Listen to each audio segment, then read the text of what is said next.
പകർത്തുന്നതെന്ന്. ഏതൊക്കെ കൊതുകുകളാണ് ഇത് നമുക്ക് പകർത്തുന്നതെന്ന് അറിയാമോ? ആരെങ്കിലും? പ്രധാനമായിട്ട് 2 കൊതുകുകളാണ് ഇത് നമുക്ക് പകർത്തുന്നത്.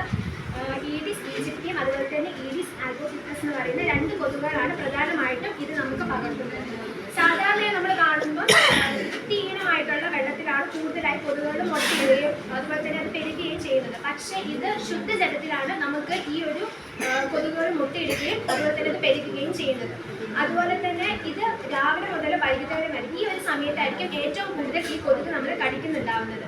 പിന്നെ ഏറ്റവും കൂടുതൽ ഈഡിസ് ഈജിപ്തി എന്ന് പറയുന്ന കൊതുകുകളാണ് നമുക്ക് കൂടുതൽ കടിക്കുന്നതും രോഗം കൂടുതലായിട്ട് നമുക്ക് വ്യാപിക്കുന്നത്. അതുപോലെ തന്നെ ഇത് പെട്ടെന്ന് ഏകദേശം ഒരു 5 സബ് ടൈപ്പുകളായിട്ടാണ് പറയുന്നത്. Dengue 1, dengue 2, dengue 3, dengue 4, dengue 5 എന്ന്. അതിൽ 2013 ഡെങ്കു 5 എന്ന് പറയുന്ന വിഭാഗത്തെ സബ് ടൈപ്പിനെ കൊണ്ടുവന്നത്.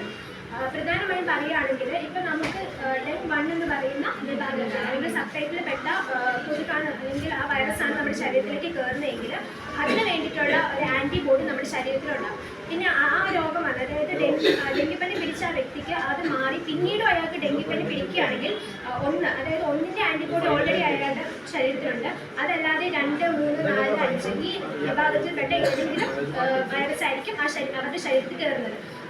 അതാണ് പ്രധാനമായും പറയുന്നത് എന്താണെന്ന് വെച്ചാൽ 2 കൊതുകുകളാണ് ഇത് വ്യാപിപ്പിക്കുന്നത്. അതുകൊണ്ട് തന്നെ നമ്മൾ ആ കൊതുകുകൾ ശുദ്ധജലത്തിൽ വരാതിരിക്കാൻ വേണ്ടി കൃത്യമായി നമ്മളത് ആ സ്ഥലങ്ങളെല്ലാം വൃത്തിയാക്കുക. അതുപോലെ തന്നെ വെള്ളം ശുദ്ധമായി സൂക്ഷിക്കുക. അതുപോലെ തന്നെ അവിടെ കൊതുകുകളൊന്നും മുട്ടയിടുന്നില്ലല്ലോ എന്നൊക്കെ കൃത്യമായി നോക്കുക. ഇതൊക്കെയാണ് പ്രധാനമായും നമ്മൾ ചെയ്യേണ്ട കാര്യങ്ങൾ. അടുത്തതായി ഇതിൻ്റെ പ്രധാന ലക്ഷണങ്ങൾ എന്തെല്ലാമാണെന്ന് നോക്കാം. അതിനുള്ളത്